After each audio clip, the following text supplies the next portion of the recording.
నవరత్నాల నారాయణమూర్తి గారు చైర్మన్ గారు ఎన్నికల కమిషనర్ గారిని కలిసి గత పోలింగ్ రోజున కొన్ని నియోజకవర్గాల్లో మా దృష్టికి వచ్చినటువంటి నియోజకవర్గాల్లో పోలింగ్ జరుగుతున్నప్పటికీ కూడా యథేచ్ఛగా తెలుగుదేశం క్యూ లైన్లో ఉన్నటువంటి ప్రజలకి డబ్బులు పంచుతూ ఆన్ రికార్డు దొరికినటువంటి పరిస్థితి. అది ఎక్కడంటే కొత్తపేట నియోజకవర్గంలో స్థానికంగా ఉన్నటువంటి మా వైసీపీ నాయకులు వాళ్ళకి పట్టుకుని అక్కడ స్థానికంగా ఉన్నటువంటి ఆర్ఓ గారికి కంప్లైంట్ ఇచ్చారు. ఆర్ఓ గారికి కంప్లైంట్ ఇస్తే దాని మీద ఇప్పటి వరకు ఎటువంటి యాక్షన్ లేదు. డైరెక్ట్గా క్యూ లైన్లో ఉన్నటువంటి వాళ్ళకి డబ్బులు పంచుతూ దొరికినటువంటి వీడియోని వాళ్ళకి సబ్మిట్ చేసినప్పటికీ కూడా అక్కడ ఉన్నటువంటి అధికార యంత్రాంగం స్పందించలేదు.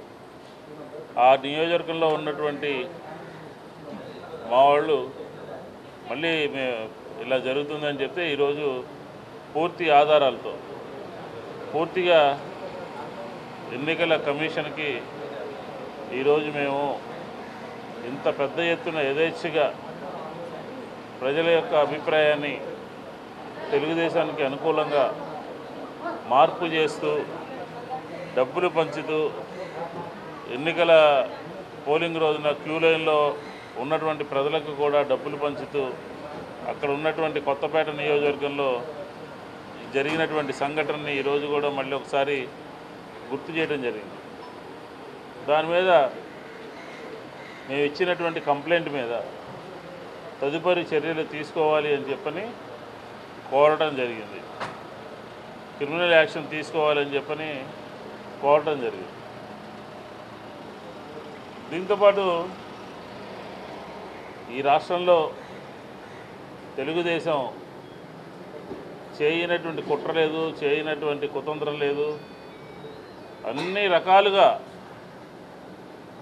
రకాలుగా సభల్లో వైఎస్ఆర్ కాంగ్రెస్ పార్టీ మీద, జగన్మోహన్ రెడ్డి గారి మీద ఇష్టానుసారంగా మాట్లాడారు.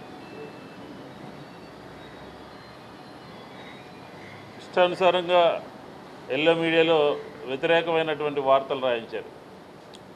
ఆఖరికి ఫైనల్గా డబ్బులు పంపిణీ చేసి ఎక్కడెక్కడ విదేశాల నుంచి ఎక్కడెక్కడ ఎన్ఆర్ఐల నుంచి మనకి ఇక్కడ ఎన్ఆర్ఐ ఒక ఆయన మాట్లాడిన విధంగా దాన్ని మాట్లాడినటువంటి ఆ ఎన్ఆర్ఐ వింగ్లో మాట్లాడినటువంటి మాటలన్నింటినీ కూడా ఈ రాష్ట్రంలో తెలుగుదేశం తూచా తప్పకుండా అమలు చేసి పోలింగ్కి 3-4 రోజుల ముందు అంతా కూడా డబ్బులు పంపిణీ కార్యక్రమం చేసి ఆ డబ్బులు పంపిణీ కార్యక్రమం ద్వారా మా ప్రజల యొక్క అభిప్రాయం వైఎస్ఆర్ కాంగ్రెస్ పార్టీకి అనుకూలంగా ఉంటే దాన్ని మార్చాలి అని చెప్పి ప్రయత్నం చేయడం జరిగింది. సిద్ధాంతం లేదు, మేనిఫెస్టో లేదు, సక్రమమైనటువంటి ప్రజల మేలు చేసేటువంటి కార్యక్రమం లేదు. ఈ డబ్బుల పంపిణీ ద్వారా ఈ కార్యక్రమాన్ని చేశారు అని చెప్పని ఆ విషయాన్ని కూడా మేము ఈరోజు ఎన్నికల కమిషన్కి చెప్పడం జరిగింది. దీంతోపాటు జరిగినటువంటి సంఘటనల్ని ఒకసారి మనం గుర్తుపెట్టుకుంటూ పోలింగ్ రోజు కానీ, పోలింగ్ తదనంతరం కానీ, తర్వాత ఎక్కడెక్కడ ఏ కార్యక్రమాలు హింసాత్మక కార్యక్రమాలు జరిగాయో దృష్టిలో పెట్టుకుని రేపు పోలింగ్ రోజున కూడా శాంతి భద్రతల సమస్య ఎక్కడా కూడా ఉత్పన్నం కాకుండా, శాంతి భద్రతల సమస్య ఎక్కడా తలెత్తకుండా చూడాల్సినటువంటి బాధ్యత అధికార యంత్రాంగం మీద, పోలీస్ యంత్రాంగం మీద, జిల్లా యంత్రాంగం మీద ఉన్నది అని చెప్తాం. ఇప్పుడు కొత్తగా తెలుగుదేశం ఒక డిమాండ్ చేస్తూ ఉంది. ఈ కౌంటింగ్ ఏజెంట్లు కూడా నేర చరిత్ర కలిగినటువంటి వాళ్ళని కూడా ఎన్నికల కౌంటింగ్ ప్రక్రియలో భాగస్వాములు చేయాలి అని చెప్పని కోరుతున్నట్టుగా మనకు అర్థమవుతూ ఉంది. ఇది చాలా చట్టవిరుద్ధమైనటువంటి ఇది. దీని మూలంగా ఈ రాష్ట్రంలో మళ్ళీ తిరిగి కౌంటింగ్ సందర్భంలో ఘర్షణలు తలెత్తి మళ్ళీ యథాస్థితికి తీసుకురావాలి అని చెప్పనే ఒక కుట్ర కుతంత్రము తెలుగుదేశం యొక్క ఆలోచన. ఈ కౌంటింగ్ ఏజెంట్లు కూడా నేర చరిత్ర కలిగి క్రిమినల్ చరిత్ర కలిగినటువంటి వాళ్ళని పెట్టాలి అని చెప్పిన ఆలోచనని తోసిపుచ్చాలి. ఒక ప్రశాంతమైనటువంటి వాతావరణంలో ఎన్నికల కౌంటింగ్ ప్రక్రియ జరగాలి అంటే ఇలాంటి నేర చరిత్ర కలిగినటువంటి వాళ్ళు ఉండకూడదు. అంటే దీన్ని బట్టి ఏమర్థం అవుతుందంటే తెలుగుదేశం 4వ తారీఖున వచ్చే నెల 4వ తారీఖున జరిగేటటువంటి ఎన్నికల ప్రక్రియలో కౌంటింగ్ ప్రక్రియలో వాళ్ళందరినీ కూడా తీసుకురావాలి అని చెప్పిన ఆలోచన చేస్తూ ఉంది.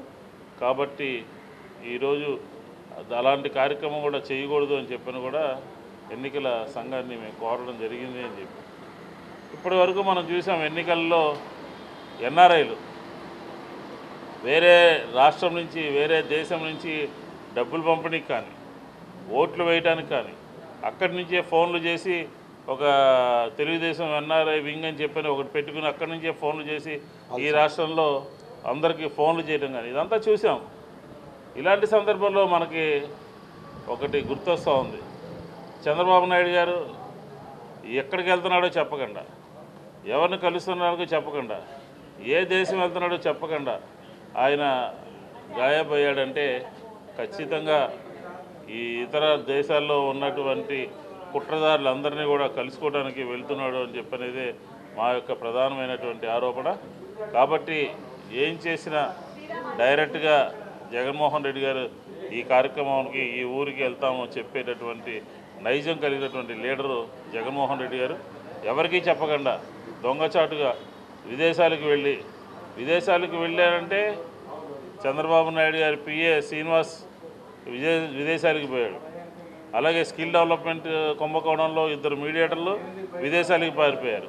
కాబట్టి ఇదంతా కూడా ఎన్నికల పోలింగ్ వరకు కూడా దేశంలో కుట్ర చేయటము, ఎన్నికల తదనంతరం విదేశాల్లో కుట్ర చేయడానికి ఇదంతా జరుగుతుంది అని చెప్పి ఈ సందర్భంగా తెలియజేస్తాను.